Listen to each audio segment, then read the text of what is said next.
Hi friends, welcome to moments and magic. আজকের আমাদের recipe টকঝাল মিষ্টি জলপাইয়ের আচার। এর জন্য আমরা প্রথমে জলপাই নেব, নিয়ে সেগুলোকে খুব ভালো করে ধুয়ে পানি ঝরাবো। ঝরানোর পর টাওয়েল ড্রাই করব এবং প্রয়োজনে টিস্যু দিয়ে ভালো করে মুছে নেব। এরপরে আমরা জলপাইগুলোর মুখ কেটে সাইডে ছুরি দিয়ে চেপে দাগ করব, যাতে ভিতরে মশলা ঠিকমতো ঢোকে। ঠিক আছে, এখানে আমি দেখিয়ে দিয়েছি দাগ করার পর কেমন হবে। এরপরে আমরা আরও নেব হচ্ছে গিয়ে রসুন, 1 কাপের মতো বড় রসুনের কোয়া যেগুলো, এগুলোও যেন শুকনো থাকে খেয়াল রাখবেন। তার সাথে আমরা নেব হচ্ছে গিয়ে সরিষার তেল 1.5 কাপ, আর নেব 2 রকমের পাঁচফোড়ন, আস্ত পাঁচফোড়ন এবং গুঁড়ো পাঁচফোড়ন। এরপরে আমরা 10-15টা শুকনো মরিচ হালকা ধুয়ে নিয়ে শুকনো কড়াইতে দিয়ে ভালো করে টেলে নেব যতক্ষণ না এটার পানি শুকিয়ে যায়। পানিটা শুকিয়ে গেলে আমরা তেল দিয়ে দেবো, সর্ষের তেলটা। পানি থাকলে আসলে আচার প্রিজার্ভ করা কষ্ট হয়, এই জন্য সব কিছুতে যেন পানিটা শুকিয়ে যায় এটা খেয়াল রাখতে হবে। এরপর আমরা এখানে দিচ্ছি হচ্ছে গিয়ে পাঁচফোড়নটা, দিয়ে পাঁচফোড়নটা একটু ভেজে যখন ফোটা শুরু করবে পাঁচফোড়ন, তখন এর মধ্যে দিয়ে দেবো রসুন।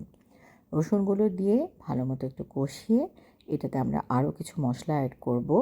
এর মধ্যে আছে হলুদ, লাল মরিচের গুঁড়া, কাশ্মীরি মরিচের গুঁড়া, যেটা অপশনাল, রঙের জন্য দিতে পারেন, না হলে নেই, আর জিরার গুঁড়া, ধনিয়া গুঁড়া এবং অবশ্যই দেব পাঁচফোড়নের গুঁড়ো। এখানে আমি 40 গ্রাম লিখেছি, এটা 3 টেবিল চামচের মতো দিলেই হয়।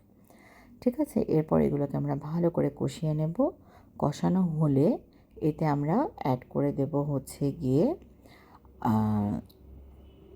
জলপাইগুলোকে অ্যাড করার পরে জলপাইগুলোকে দিয়ে খুব ভালো করে উল্টে পাল্টে মিশিয়ে নিতে হবে, যাতে জলপাইয়ের পুরোটাতে মশলাটা মিশে যায়। এর সময় জলপাই অবশ্যই আগে একটা খেয়ে দেখবেন যেটা কতটা টক।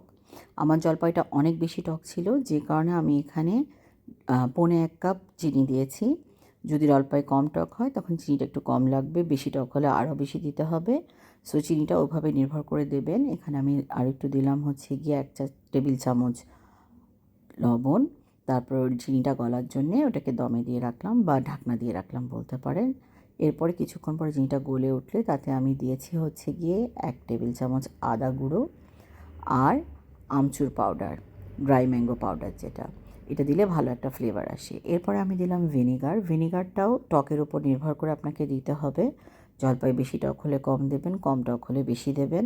ভিনিগারটা অবশ্যই দিতে হবে, কারণ এটা প্রিজারভেটিভ হিসেবে কাজ করবে। আরেকটা প্রিজারভেটিভ হচ্ছে এখানে তেল। সো যখন আপনি জলপাইটা বোতল আপ করবেন তখন অবশ্যই খেয়াল রাখবেন যেন বোতলের উপরে 1 ইঞ্চির মতো তেল থাকে। ঠিক আছে, যদি না থাকে সেই ক্ষেত্রে প্রয়োজনে আপনি আলাদা করে তেল গরম করবেন, সর্ষের তেল ভালো মতো গরম করে ওটাকে আবার ঠান্ডা করবেন একটু, তারপরে ওই তেলটা উপরে দিয়ে দেবেন, না হলে আবার কাচের বোতল ফেটে যেতে পারে। আর এখানেও দেখছেন আচারটা যখন হয়ে গেছে, জলপাইগুলো যখন নরম হয়ে গেছে, তখন আমি আরও আধা কাপ তেল গরম করে এটার উপর বাগারের মতো ছড়িয়ে দিয়েছি। ব্যাস, আচার রেডি। এভাবে আপনারা আচারটা বানিয়ে 6 থেকে 8 মাস প্রিজার্ভ করে খেতে পারবেন। Thank you.